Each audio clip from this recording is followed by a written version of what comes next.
Bonjour, c'est Stéphanie. Bienvenue sur le podcast Tu joues ou quoi, dédié à l'univers du jeu de société. Suivez-moi, je vous emmène dans les coulisses, à la rencontre des acteurs de ce monde très créatif. De retour du Festival international des Jeux de Cannes, je rentre avec l'interview de Cédric Millet, l'auteur de Behind, primé As d'or, catégorie Jeux initiés.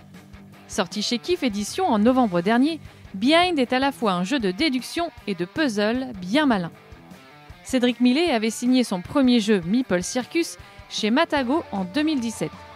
Chez le même éditeur est sorti fin 2024 Kyoto no Neko, un jeu d'aventure familiale avec des chatons tout mignons. L'auteur est sur une bonne lancée. Je l'ai rencontré quelques heures avant la cérémonie des As d'or. Merci d'être là, Cédric, à mon micro. Eh bien, bonjour et merci de m'avoir invité. Bienvenue. Alors, Cédric, on est là effectivement pour parler de ton parcours d'auteur. Là, tu es mis forcément en lumière à Cannes avec le jeu Behind qui est nommé à l'As d'or. Donc, ça, c'est déjà, j'imagine, une belle surprise. Oui, je ne cache pas que c'est très agréable d'être nommé à l'As d'or, ouais, effectivement. Oui, forcément, c'était une surprise un peu pour tout le monde. Pour l'équipe. Alors, on l'espérait un petit peu Bien secrètement, mais il y a effectivement tellement de jeux qui étaient des bons candidats potentiels qu'on n'osait pas y croire, donc ça fait très plaisir, effectivement. Bon, c'est chouette. Écoute, on espère que ça ira jusqu'au bout. Alors, comment commence, Cédric? Comment t'es arrivé dans le monde ludique, tout simplement, déjà? Est-ce que tu étais un joueur invétéré? Dans mon enfance, adolescence, j'aimais bien jouer. J'avais un frère avec lequel on jouait aux jeux de société, les classiques de l'époque. Et puis, après, je me suis plus orienté vers le jeu vidéo, jusqu'à 2009, où, lors d'une soirée, j'ai des amis qui m'ont présenté les Colons de Catane. Donc, on a fait une partie. Et donc là, j'ai découvert qu'il y avait autre chose que, effectivement, les classiques que tout le monde connaît.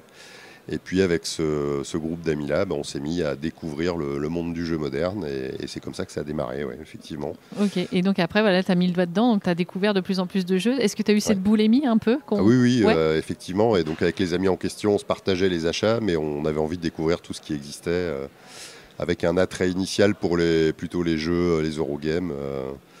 Et donc à l'époque, tous les Istari, les Endeavor, après les Agricola, les Kailus, etc. C'était vraiment les jeux qui nous attiraient particulièrement. Ouais. Et puis on s'est mis à s'intéresser au monde du jeu, aux auteurs, à aller à Essen tous les ans, petit à petit. Et... Du coup, à côtoyer effectivement au fur et à mesure les gens qui créent, en fait. Aussi, j'imagine, le fait d'aller sur les festivals. Pas forcément, mais oui, effectivement, à Essen, la première fois que je suis allé à Essen, j'avais eu l'occasion d'échanger avec Christophe Bouvier, l'auteur de Rallyman. Ouais, Rallyman GT. Et ça avait été très intéressant. Donc, je ne sais pas, peut-être que ça fait partie des déclencheurs. Mais j'ai eu assez rapidement envie de créer effectivement des jeux. Donc, 2-3 ans après avoir découvert le monde du jeu, j'ai eu envie de m'essayer à la création. Ouais. D'accord, c'est venu assez naturellement. Tu t'es dit, est-ce que c'était vraiment une envie ou ça a été une idée de départ en disant, tiens, je sais pas, t'as joué à tel jeu, puis tiens, la première chose que j'ai tenté, je dirais, c'est une extension à Small World. Okay. Donc je m'étais amusé juste pour jouer avec mon cercle d'amis, à créer une petite extension. Et puis après, j'ai eu une autre idée de jeu qui allait devenir Thésaurus, qui va sortir cette année chez Super Meeple. D'accord. Donc c'était mon premier prototype, on va dire, de jeu complet. Ok.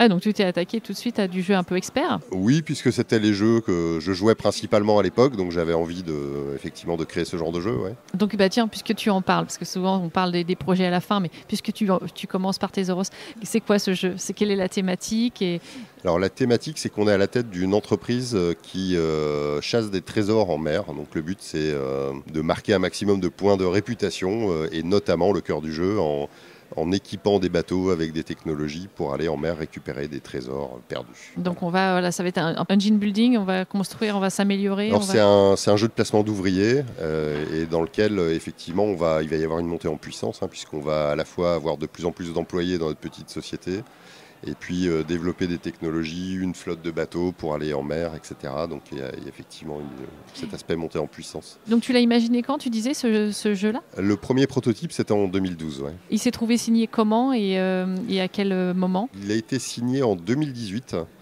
Alors il y a une petite particularité, c'est que je suis parti à l'étranger pendant quelques années. Donc, et l'histoire de Thésaurus, en fait, c'est que pour valider en fait l'intérêt de ce que j'avais commencé à créer, je m'étais inscrit au concours de Boulogne Ouais. donc en 2013. Concours de créateurs de Boulogne. Voilà, concours de créateurs pour avoir un retour sur le jeu, d'autant plus qu'à l'époque, il y avait pour les jeux qui étaient sélectionnés un retour très détaillé. Mhm.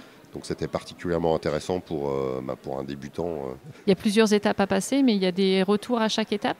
Non, il y en a uniquement si on passe la première. En fait, donc le principe du concours de Boulogne, c'est qu'il y a environ 120 prototypes qui sont envoyés par les auteurs, donc sous forme de règles d'abord.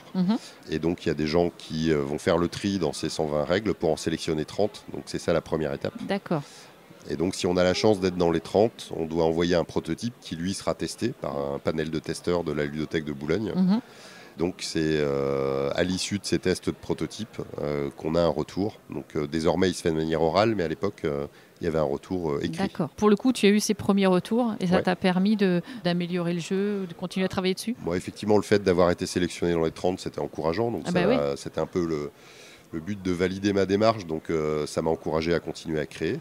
Et puis les retours qui m'ont été faits ont pointé des faiblesses du jeu qui étaient intéressants et que j'ai pu retravailler par la suite. Donc j'ai un petit peu retravaillé le jeu suite à ces retours-là. Et puis après, je l'ai laissé un peu en sommeil. Je suis parti à l'étranger pendant 4 ans. Et puis c'est à l'occasion du Festival de Cannes en 2018 où je l'avais sorti au off, donc une version évidemment retravaillée. D'accord. Et où l'équipe Super Meeple était venue l'essayer à ma table. Et donc ils ont pris le prototype. Et puis quelques mois plus tard, ils m'ont confirmé qu'ils voulaient l'éditer. Voilà. D'accord. Et là, donc il sort cette année, là, 2025. Voilà, oui. Il y a eu un travail de développement qui a pris du temps. Quelques aléas dans le développement où il a fallu changer certaines choses. Donc qui ont alors sur un jeu comme ça où la partie dure de 3 heures, effectivement les itérations sont plus longues. Il y a beaucoup de réglages aussi, j'imagine. Voilà. Il doit y avoir énormément de réglages. Et le fait qu'une partie de test nécessite quand même pas mal de temps fait que les délais sont longs. Bon, il y a eu le Covid en plus. Oui, en plus, n'aidant pas. Et puis, il y avait, j'imagine, tout un calendrier, eux aussi, de leur côté, de sortie de jeu. Voilà, donc le développement était finalisé en 2022 et puis le jeu va sortir maintenant. Ouais. Bon, Super Meeple, c'est un éditeur pour les jeux experts qui sent bon quand même. Hein. Oui, je pense qu'on devait être content de signer avec eux. J'étais très content de signer avec eux. Oui, ça fait Ouais. partie des éditeurs clairement de référence dans le jeu expert en France, avec une qualité d'édition aussi qui fait envie quand on est auteur. Donc j'étais très content Bien sûr. qui m'embarque dans ce projet. Quoi. Ce qui est marrant, c'est souvent, pour avoir interviewé plusieurs auteurs, on dit souvent que le premier jeu créé n'est jamais édité. Souvent, enfin la plupart me disent ça effectivement. Et là, c'est pas le cas du coup. En tout cas, ça n'a pas été le premier signé, mais en tout cas, c'est pas le premier qui est sorti. C'est pas le premier sorti. C'est pas le premier signé non plus, mais c'est le premier créé qui finit par sortir. C'est chouette. Sur mes 4 premières créations, j'en ai 3 là qui ont été publiées ou sont en cours de création, et la 4e est à l'étude chez plusieurs éditeurs. Là. Ok. Alors justement, on va revenir sur la première histoire, qui est celle de Meeple Circus. C'est quoi l'histoire de Meeple Circus? Alors ça part d'une idée plutôt de mécanique en fait. J'avais envie de trouver une mécanique où on associe à des Meeple un niveau de compétence et où donc on leur ferait faire quelque chose et où à un moment donné on les sortirait quelque part du jeu pour leur faire acquérir un niveau de compétence supplémentaire. Donc cette idée de mécanique, elle me semblait quelque part un petit peu s'auto-équilibrer dans la mesure où finalement on se prive d'un meeple pour faire quelque chose qui n'était pas défini à l'époque pendant un tour de jeu pour le faire monter en compétence, mais il revient plus fort. Je m'étais dit que j'avais envie d'essayer de voir si je trouvais un jeu qui correspondait à ça. Et puis donc pendant une soirée, je me suis dit je vais essayer de trouver ce que ces fameux meeples pourraient faire. Quoi. Et je ne trouvais pas. Donc, mais c'est... par expérience, c'est finalement souvent le cas. Quand on essaye de créer, c'est assez difficile de décider qu'on va créer à un moment donné. Les idées arrivent plutôt un peu à l'improviste. Oui, ils arrivent peut-être quand on s'y attend pas, effectivement, en faisant autre chose. Et donc là, je m'étais lancé. Donc pendant une soirée, j'avais essayé de trouver un jeu et j'avais aucune idée spécialement originale, rien qui me plaisait en tout cas. Et à un moment donné, je me suis avachi sur ma chaise. J'avais mes petits meeples de couleur devant moi. Et machinalement, les yeux dans le vague, je me suis mis à les empiler. Et d'un seul coup, finalement, je me suis rendu compte de ce que j'étais en train de faire. Et puis, j'ai eu le petit flash en disant, mais oui, c'est des meeples qui sont des acrobates et leur niveau de compétence va déterminer à quelle hauteur ils peuvent aller. Et puis là, voilà, j'avais un point de départ et j'ai créé dans l'heure qui a suivi un premier jet de prototype que j'ai pu tester dès le lendemain avec mes enfants à l'époque. Et comme il a plutôt bien fonctionné, j'ai continué la mise au point. Voilà. Et puis ce côté un peu frénétique, préparer son numéro super vite avec plein d'accessoires, ça c'était. J'imagine qu'après, ça a ouvert tout de suite d'autres possibilités. Parce que le fait de. Voilà, on ne peut pas se contenter d'avoir que des petits meeples. Non, effectivement, il y avait cette idée aussi de faire un clin d'œil aux jeux experts en utilisant le matériel un peu typique des jeux experts. Donc dans Meeple Circus, on retrouve des ballons qui sont des disques, finalement les disques un peu classiques des jeux experts de l'époque, etc. Et par contre, le premier prototype était quand même au final assez loin de ce qui a été publié. D'accord. Parce que, comme je crois beaucoup d'auteurs débutants, j'avais une tendance à faire des jeux trop compliqués. D'accord. Donc les premières parties de Meeple Circus pouvaient prendre jusqu'à 2 heures. Ah oui, quand même. Et voilà, il y avait un aspect un petit peu Eurogame dedans qui était un peu trop poussé. Et donc, pendant le développement, un des enjeux a été d'arriver à quelque chose qui soit positionné plus clairement comme familial. L'idée principale de Matago, c'était ça, d'être accessible, familial, et puis côté tout de suite fun aussi, peut-être, dans l'expérience. Oui, disons qu'il y avait le risque d'être un peu à cheval sur deux types de publics et peut-être de ne satisfaire aucun vraiment des deux. Donc, le parti pris a été de le simplifier pour arriver à quelque chose de plus familial. Et ça, c'était un jeu quand même, je trouve, assez marquant quand même, parce qu'il y en a peu des jeux comme ça qui font adresse, qui a une thématique forte pour le coup, parce que voilà, forcément c'est indissociable. Mais je trouve que c'est un jeu marquant, qui a dénoté, moi j'ai trouvé, on s'en souvient de ce jeu-là, quand on parle en famille. Je pense que c'est ce qui a séduit les éditeurs à l'époque, effectivement, il n'y avait pas de jeu qui ressemblait vraiment à ça. Alors évidemment, il y avait déjà plein de jeux d'adresse, mais... C'était un peu différent quand même, en plus le côté timé, etc. Enfin, il a fait sa belle vie quand même. Oui, c'est un jeu, alors sans être un grand hit, mais c'est un jeu qui a bien fonctionné. Oui. Le jeu est sorti en 2017, en 2018 il y a une première extension, en 2019 une seconde. En 2020, il y a un objet qui m'a fait très plaisir, c'est une version géante, version collector géante, qui était vraiment un très très bel objet, donc c'était agréable de voir ça sortir. Et puis effectivement, à partir de 2021, il y a eu quelque part une nouvelle version plus épurée, encore plus familiale, donc, qui s'est appelée Tiny Acrobat. Tiny Acrobat, voilà. Et ensuite, il y a eu un petit creux, en fait, en tout cas dans ce qui est sorti, puisque là, maintenant, ça s'enchaîne un petit peu là, entre 2024 et 2025. Oui, alors c'est des hasards de calendrier, parce que finalement, les jeux qui sont sortis là depuis le mois d'octobre, donc j'ai 3 jeux qui sont sortis et Tesoros qui arrive. Et en termes de signature, c'est des jeux qui sont étalés dans le temps. Donc effectivement, j'imagine que toi tu n'as pas arrêté de créer, mais c'est juste voilà, vu des joueurs, j'ai beaucoup de sorties en ce moment, mais finalement c'est des projets qui donc pour Kyoto no Neko, le jeu avec les chatons a été signé en 2016, donc Tesoros en 2018. Quand même, donc voilà, il y a eu du temps de développement aussi. De développement ou des aléas du côté des éditeurs, le Covid aussi qui est passé par là, qui ont fait que qui a ralenti pas mal de choses. Où là, j'ai 4 jeux finalement qui sortent sur un peu plus de 6 mois. Alors on peut parler un petit peu de Kyoto no Neko aussi, qui est donc un jeu d'aventure avec des chatons, jeu familial, qui a un côté évolutif aussi, vraiment. Il y a un petit côté jeu de rôle en fait aussi, je trouve. Voilà, on a chacun nos capacités, on les développe, et je trouve que c'est une super bonne approche pour les enfants. Enfin, ça les initie, je trouve, à peut-être d'autres univers après qui seront plus complexes. Comment c'est né ce jeu ? Alors il est né, en fait c'était donc mon deuxième prototype, après le prototype de Tesoros. J'ai une épouse qui est pas fan des jeux experts, elle aime bien les jeux plus immédiats avec moins de règles. Et du coup je me suis dit, si pour passer du temps avec elle à tester des jeux, si je veux arriver à l'embarquer dans mes tests, il faut que je change de type de jeu. Et comme elle est fan de chats, je me suis dit je vais faire un jeu à base de chats et qui soit beaucoup plus familial. Donc c'est comme ça qu'est né le projet de Kyoto no Neko. À l'époque, le prototype s'appelait Nuba. D'accord, donc pour jouer avec ta femme en fait. Voilà, c'est ça, pour l'impliquer dans la création et avoir une testeuse sous la main. Fallait trouver une thématique qui allait la séduire. C'est ça. Ok. Et alors là, c'est pareil, c'est un bel objet ludique et un bel univers graphique aussi. Qu'as-tu pensé toi du travail de l'illustrateur Jérémy Fleury ? C'est superbe, c'est vraiment ce que j'espérais finalement en termes d'illustration pour ce jeu. Pour moi, un jeu de chaton, il fallait évidemment qu'il soit très kawaii. Donc Jérémy, pour moi, était l'illustrateur idéal pour ce projet-là, effectivement. Un jeu de chaton qui ne serait pas mignon, ça aurait été dommage. C'est ça. Mais tu avais un univers japonisant déjà dans ta tête, toi ? Alors non, le prototype initial était dans un monde contemporain, mais qui n'était pas spécialement connoté par rapport à un pays donné. D'accord. Par contre, il se trouve que dans mon prototype, j'avais ces petits chatons qui font partie du jeu final. Finalement, Matago a sourcé les mêmes chatons que j'avais dans Ah mon oui, prototype et d'accord.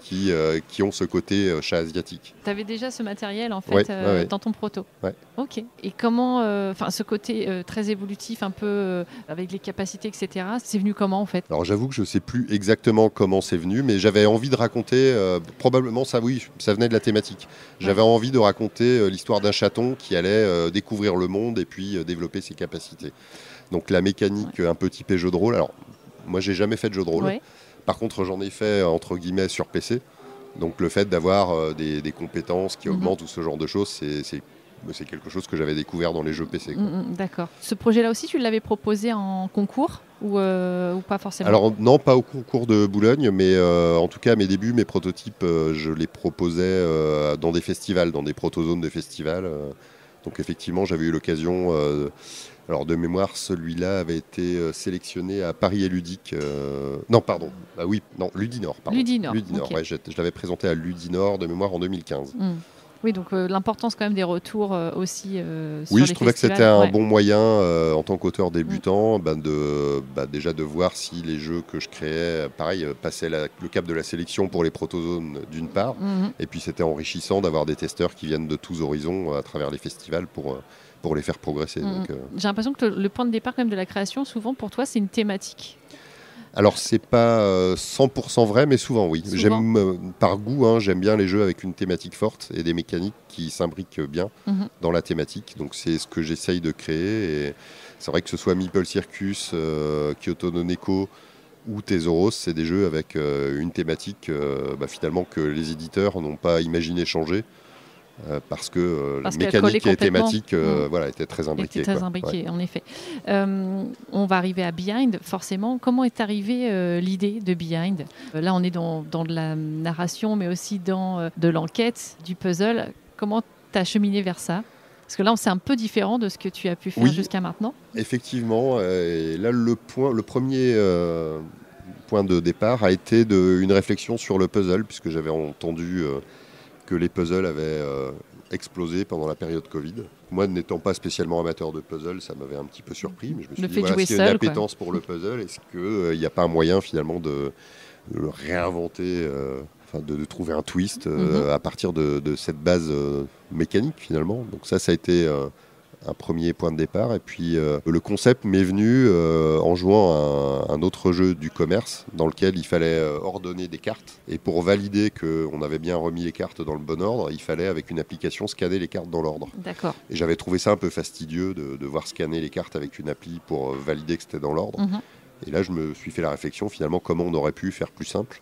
Et je me suis dit, en les retournant finalement, si ça avait reconstitué une illustration, on aurait pu valider que les cartes étaient dans l'ordre sans avoir à passer par une application. D'accord. Et donc voilà, en mélangeant cette réflexion-là avec l'idée de un peu twister le puzzle, c'est là que je suis tombé du coup sur le concept de base de Behind. Et aller sur quelque chose de plus simple, en fait, justement aussi, finalement, mécaniquement. C'est-à-dire pas avoir besoin d'un outil comme une tablette ou autre. Oui. Ouais. D'accord. Ce prototype-là, tu l'as aussi, pour le coup, présenté au concours de Boulogne. C'est bien ça? Et c'est là qu'il a été repéré à ce moment-là? Alors, il avait déjà été un petit peu repéré avant, puisqu'en parallèle du concours de Boulogne, je l'avais présenté à quelques éditeurs.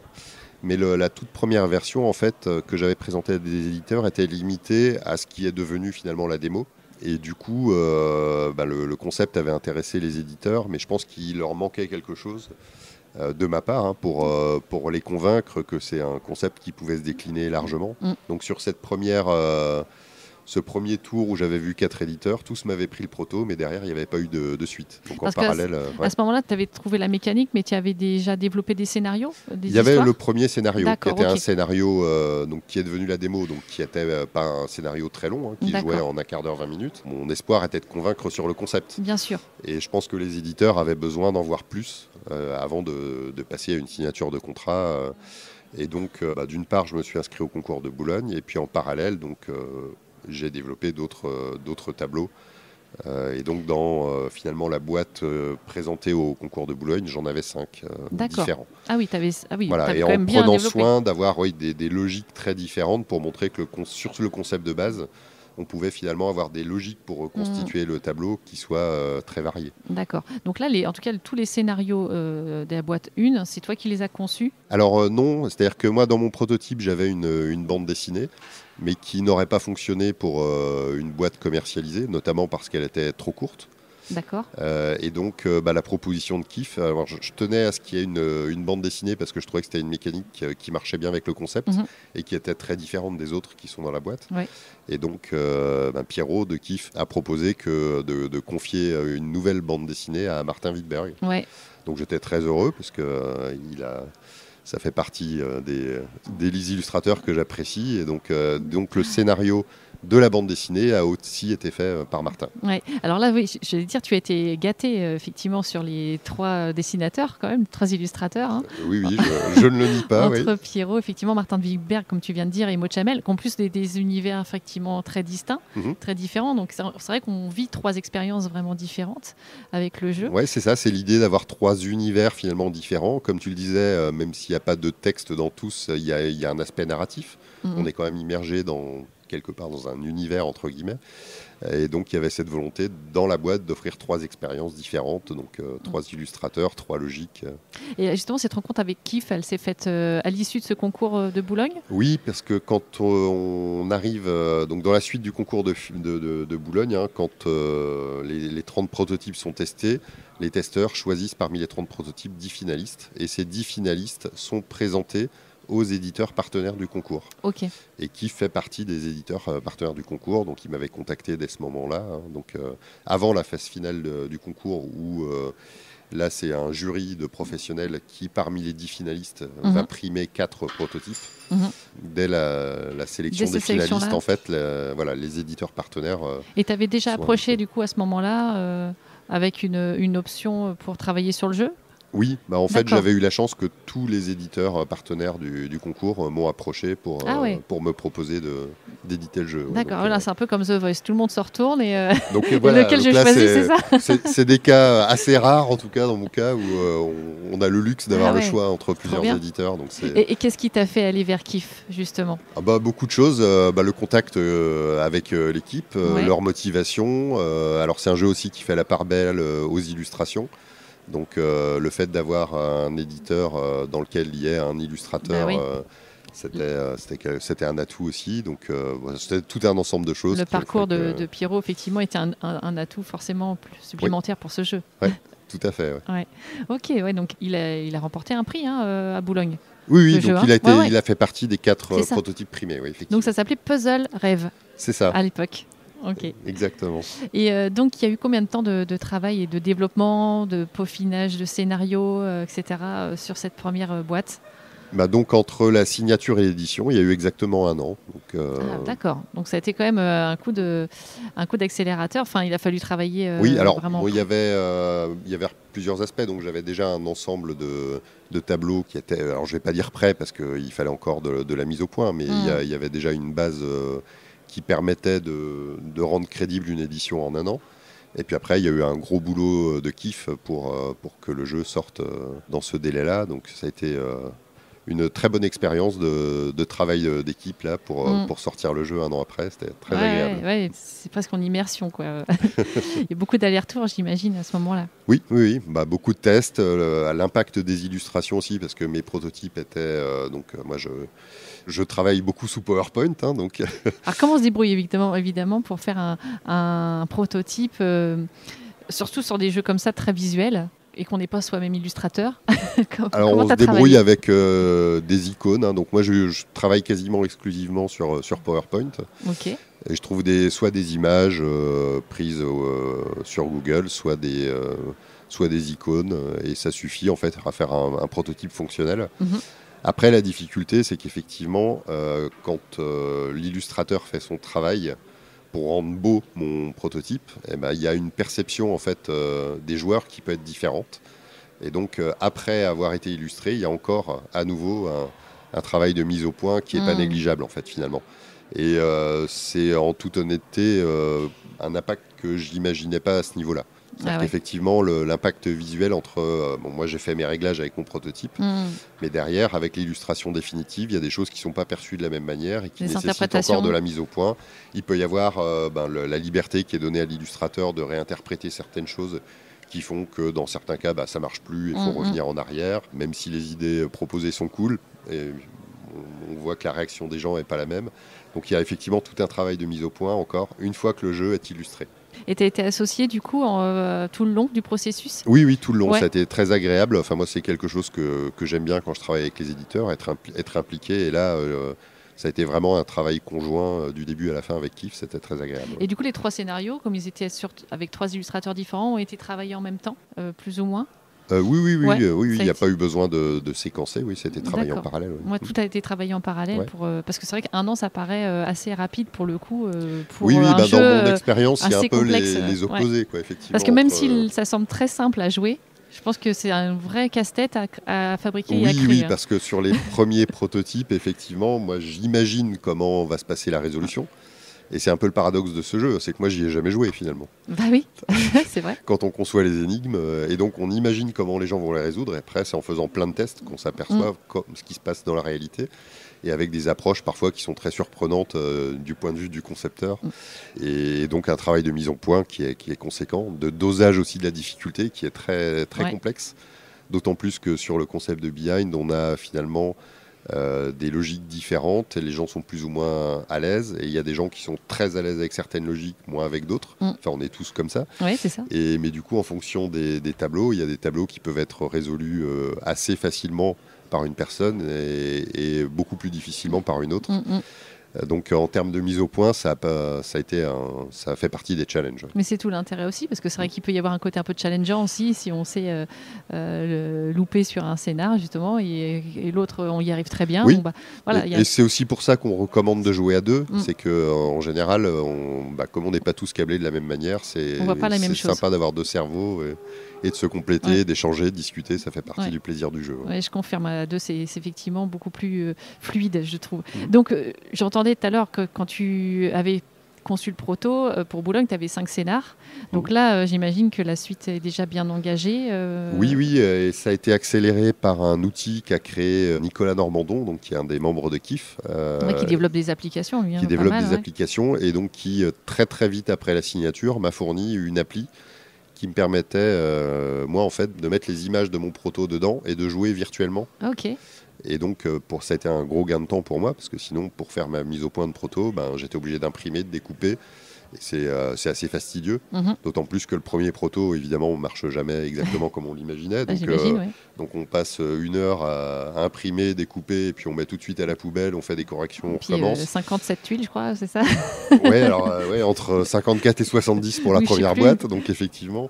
Donc le fait d'avoir cet outil numérique a été un accélérateur et m'a permis de proposer, de tester des idées et assez rapidement de proposer de nouveaux tableaux. Donc à l'heure actuelle, j'en ai une quinzaine en stock, enfin, y compris ceux qui ont déjà été présentés, publiés. Oui, parce qu'au final, c'est un gain de temps en fait, et du coup, c'était aussi stimulant. Ça a permis d'accélérer le.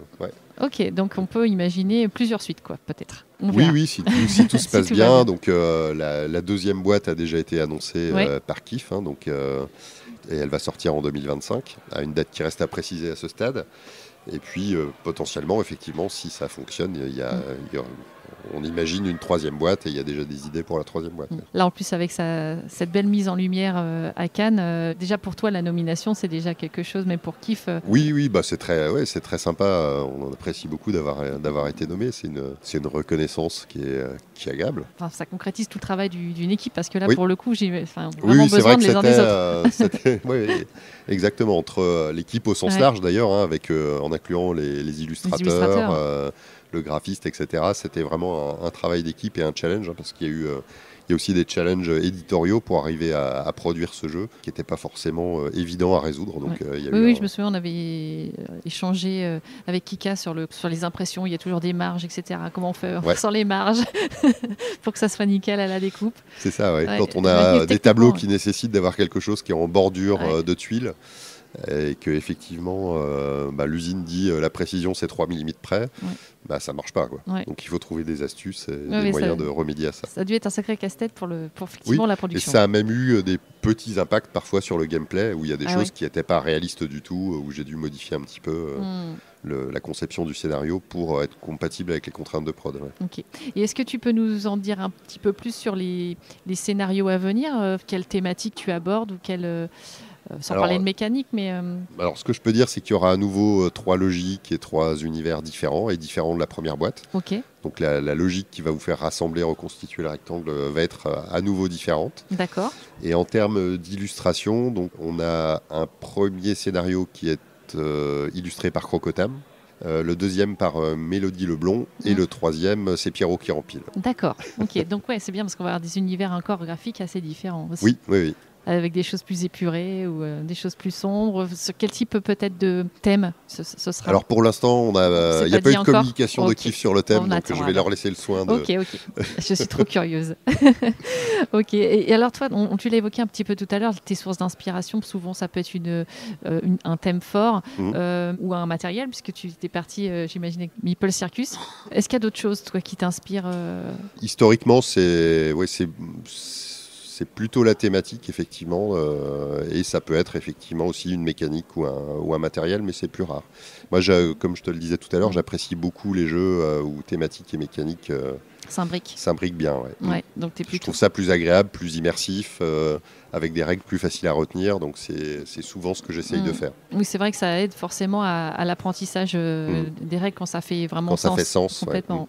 Ouais. Et alors, comment tu travailles tes protos, même si tu l'as évoqué un petit peu tout à l'heure?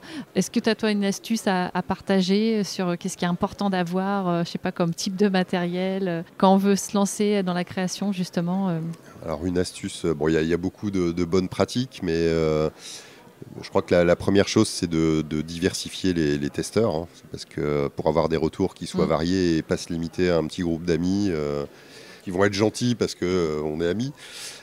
Et donc le fait d'aller dans des festivals, par exemple, ou dans des ludothèques, ça permet aussi d'avoir des retours. Il ne faut pas toujours se fier à ce que disent les gens. Moi, j'aime bien aussi, quand je fais jouer mes protos, ne pas jouer et observer les gens. Donc observer leurs réactions, les émotions qu'ils ont. Et ça, je pense que c'est quelque chose qui est important au-delà finalement du feedback verbal qui va être fait par les testeurs. C'est de regarder comment se passe la partie. Est-ce qu'il y en a un qui passe 3/4 du temps à regarder son téléphone parce que finalement le jeu l'a pas embarqué? Quel genre d'émotions ils ont? Donc ça, je pense que c'est un point important dont on n'a peut-être pas conscience quand on débute, quoi. Ok, ouais, donc c'est important d'observer ce qui se passe autour d'une table de jeu. Et toi, finalement, tu fais beaucoup éprouver tes jeux en festival ou en concours Alors en concours, je le fais moins maintenant, mais j'essaye effectivement de varier les testeurs. Est-ce que tu fais partie d'un collectif d'auteurs? Alors oui, je fais partie de la LIF, donc moi j'habite en région parisienne, donc il y a le collectif de la LIF avec des rencontres qui se passent de temps en temps. Alors moi je suis un peu éloigné de Paris, donc je ne participe pas aux rencontres qui ont lieu régulièrement à Paris Centre, mais il y a un auteur donc dans mon département, l'Essonne, qui organise de temps en temps des rencontres, et donc ça fait partie des endroits effectivement où je vais quand c'est organisé. Donc ça pour toi aussi c'est important, peut-être ce travail de feedback ou de retour entre autres créateurs? Oui. Donc ça a une double fonction, ces rencontres. C'est à la fois d'accompagner des auteurs qui démarrent quand on a un petit peu plus d'expérience, et puis effectivement de confronter ces protos au regard critique et intransigeant d'autres auteurs. Parce que le but, c'est pas d'être gentil dans ces cas-là, on est là vraiment entre auteurs pour se dire les choses, et après on fait le tri comme d'habitude dans les retours. Mais oui, c'est des retours qui sont précieux quand on a des auteurs aguerris en face.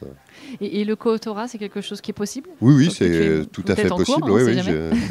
Alors en cours, pas vraiment, mais c'est quelque chose auquel je suis ouvert. Je suis pas en recherche active, je me dis pas qu'il faut absolument faire des jeux en co-autorat, mais si l'occasion se présente, pourquoi pas. C'est ça, oui, parce que ce genre de collectif peut amener ça aussi, j'imagine. Ça peut, ça rebondit sur des idées. Après, étant auteur en tant que hobby, c'est pas toujours évident non plus en termes de contraintes de temps, tout simplement, de concilier ce genre de choses. C'est forcément un petit peu plus contraignant d'avoir un co-auteur. Faut trouver des créneaux communs. Faut trouver du temps, bien sûr. Oui. Et donc, c'est plus facile. ça peut être parfois une difficulté. Ouais. C'est bien de le dire aussi, effectivement. Donc, ce n'est pas ton activité principale. Tu es auteur pour le loisir, on va dire, pour le moment. Donc, tu travailles dans quel domaine ? Moi, je travaille dans l'informatique, dans le secteur automobile. D'accord. C'est moins créatif, on va dire, peut-être. Alors, pas forcément. Moi, je m'étais orienté vers un boulot d'ingénieur et d'informaticien parce que je trouvais ça créatif, justement. Ouais, ok. Ouais. Ouais. Et c'est ce que j'attendais. Et j'avais hésité avec des études d'architecte. Donc, j'avais cette envie. Pour moi, le boulot d'ingénieur était associé à la création, quelque part. Oui, c'est vrai. Il y a un point commun là-dedans. Et tu aurais cette envie de te dégager plus de temps sur l'autorat ou pas forcément ? Effectivement, ce qui me manque le plus, c'est du temps. J'ai des idées de prototypes que j'ai pas le temps de développer, où je vais pas forcément au rythme où je le souhaite. Donc si j'avais plus de temps, j'en serais très heureux. Après, je n'envisage pas de changer d'activité sans avoir... j'aurais pas envie, pour le dire différemment, de créer sous pression financière. Oui. C'est-à-dire que si j'avais un hit, long seller, etc., un vrai hit, pas juste un jeu qui marche bien, peut-être que j'y réfléchirais, mais j'aurais pas envie de créer, entre guillemets, sous pression financière. Oui, je comprends ce que tu veux dire, parce que peut-être que ce serait plus compliqué de créer aussi, en fait. Parce que... C'est ce que je crains, oui. Ouais, alors, j'ai pas l'expérience, donc c'est difficile d'en parler, mais j'aurais peur d'avoir... un biais finalement dans mes réflexions et dans mes créations avec cette contrainte que le jeu marche commercialement parce que j'en serais dépendant financièrement. Oui, je comprends. Donc, ok. Les choses évolueront peut-être, qui sait, avec au moins peut-être Behind.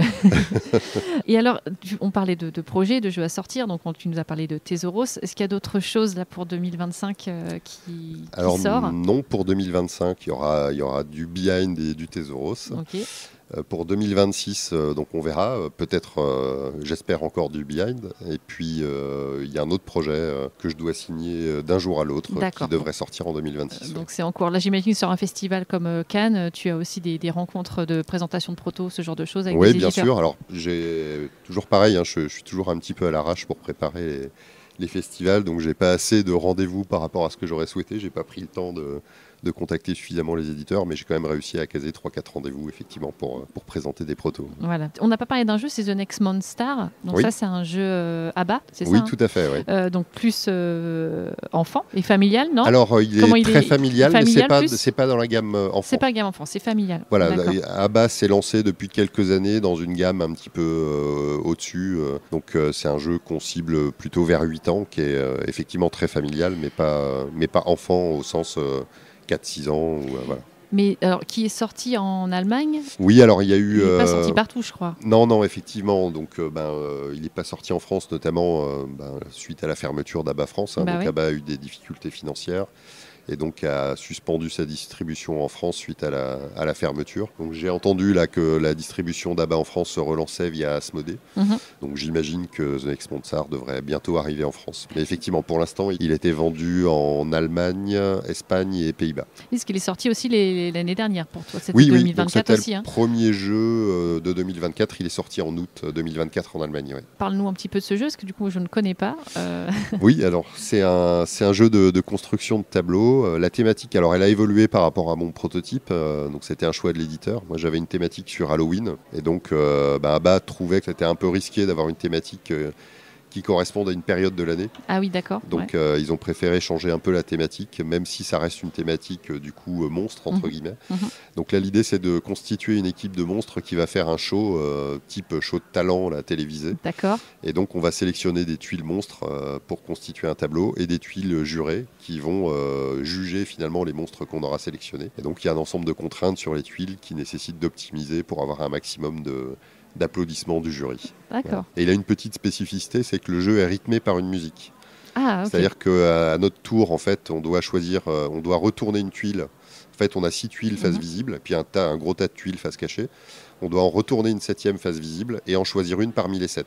Ok. Mais ça se fait sous contrainte de temps. Donc on a une musique qui rythme la partie. Voilà. Ça fait penser à Meeple Circus, ça. Il y a une petite parenté, oui, effectivement. Une petite parenté.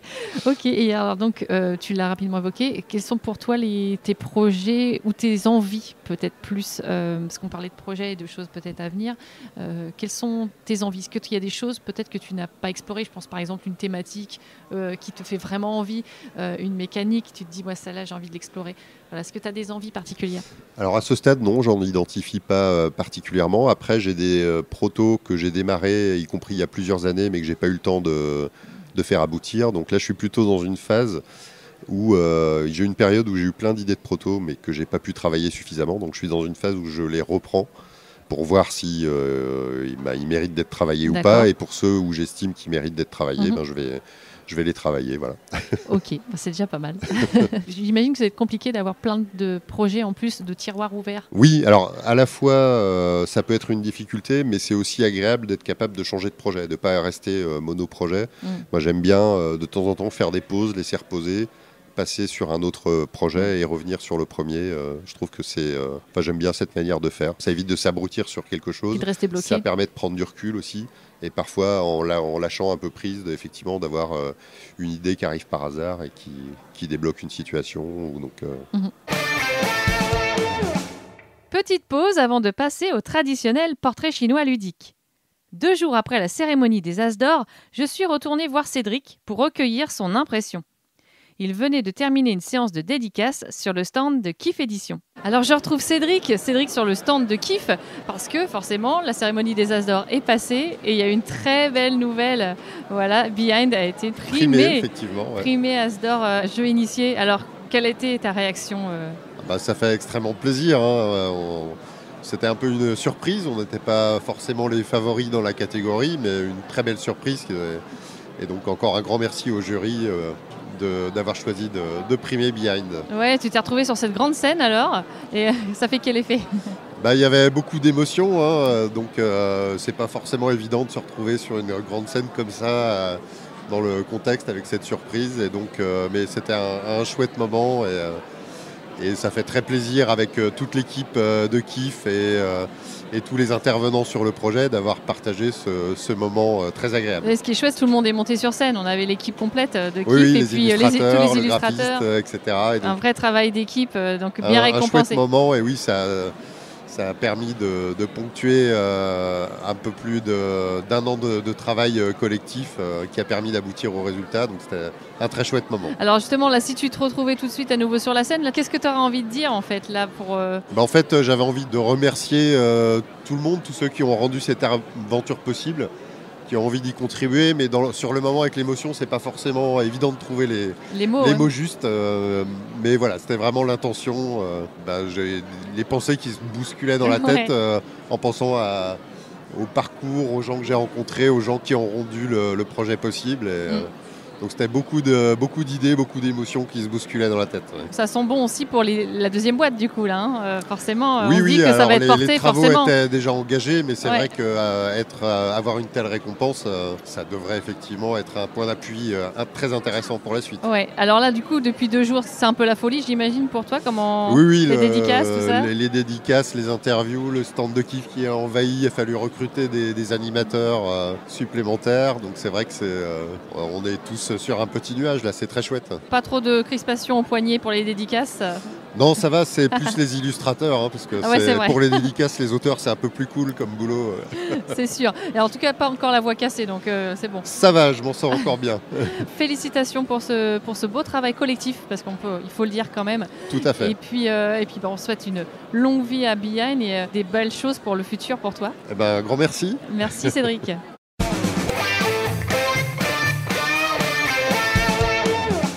Alors, si tu étais un mode de jeu, lequel serais-tu? Est-ce que tu serais du solo, du compétitif, du coop, du semi-coop? Alors, plutôt du compétitif. Ouais, même si j'apprécie aussi des jeux coopératifs, mais oui, plutôt compétitif. Ok, envie de la gagne. Si tu étais une mécanique de jeu, laquelle te définirait bien? Probablement le placement d'ouvriers. Ok. C'est le type de jeu que j'ai apprécié à mes débuts Ouais. dans le jeu de société en tant que joueur et donc que j'avais envie de créer au départ. Donc Mhm. même si depuis j'ai élargi beaucoup les jeux auxquels je joue et je joue avec plaisir à tout type de jeu. Mais oui, je garde une affection particulière pour ça. Si tu étais un illustrateur maintenant de jeux de société. Waouh, alors là c'est très compliqué. Je ne vais pas te donner de nom, mais je pense que chaque projet a un illustrateur idéal. Mhm. Et donc c'est difficile d'en citer un en particulier. Et s'il n'y en a pas un dont tu te sentirais plus proche au niveau de l'univers graphique, de ce qu'il propose, de sa façon de travailler ou de son... J'ai pas de nom qui Non. me viennent Ok. spontanément comme ça. Ok, Ouais. pas de problème. Si tu étais justement une thématique de jeu, laquelle serais-tu? Là encore, je vais botter en touche, je suis désolé. Ah ok, pas de problème, hein, t'as le droit. J'en ai pas qui me viennent particulièrement à l'esprit. Mais en fait, c'est au gré de l'inspiration qui vient de manière un peu non contrôlée, où je tombe sur une thématique et j'ai envie de faire un jeu qui correspond à cette thématique-là, mais j'ai pas de... il n'y en a pas une à l'heure actuelle où je me dis il faut absolument que je fasse un jeu sur cette thématique-là. Ça marche. Ou il n'y en a pas une sur laquelle, par exemple, tu es complètement dingue. Enfin, je sais pas, genre, t'aimes la science-fiction, j'en sais rien, tu vois, ce genre de choses. Non, alors après, moi je suis fan de voitures, c'est pour ça que je bosse dans l'automobile. Donc avoir un jeu de course ou lié à la voiture, pourquoi pas un jour. J'ai un ou deux prototypes comme ça. D'où ta rencontre avec Jean-Christophe Bouvier, non? Sur le côté rallyman, c'était quelque chose qui Oui, t'avait un peu j'étais arrêté. j'étais allé sur le stand Ouais. et j'avais beaucoup apprécié aussi dans son jeu, Rallyman, ce lien aussi entre Ouais. mécanique et thématique, parce que j'avais trouvé qu'il avait des mécaniques qui retranscrivait très bien les sensations du rallye avec cette notion de prise de risque qui peut payer ou pas. Et donc voilà, ça a été un des premiers jeux où j'ai vraiment apprécié ce lien mécanique-thématique et que je l'ai trouvé très bien rendu. Ouais. Ok, je te remercie. Pourrais-tu peut-être me donner maintenant un nom d'une personne dans le milieu ludique, auteur, illustrateur ou peut-être quelqu'un qui travaille dans le milieu, que je pourrais interviewer pour un prochain podcast? Est-ce que tu as interviewé Pierrot ? Non, pas vraiment. J'ai pas fait sa carrière. Je l'avais interviewé à un moment donné à la sortie du jeu Trax. Oui. Voilà, mais son parcours, effectivement, on ne l'a pas encore fait. Il me semble qu'il a un parcours très Je intéressant. pense qu'il y a de quoi dire. Ok, je lui en parlerai. Merci beaucoup Cédric et je te propose de terminer le podcast comme on fait à chaque fois, avec la phrase habituelle. Alors au jeu signé Cédric Millet. Tu joues ou quoi ? Merci d'avoir écouté cette nouvelle interview jusqu'au bout. Si vous avez aimé cet épisode, je vous invite à le partager avec vos amis joueurs. Pour en savoir plus sur le Festival de Cannes, vous pouvez aller voir les 4 vidéos publiées par David sur la chaîne YouTube Tu joues ou quoi. Dans 2 semaines, je serai avec Rémi Van Kampen qui vient de sortir 2 jeux en seulement 4 mois chez l'éditeur Robin Red Games. Alors restez bien connectés.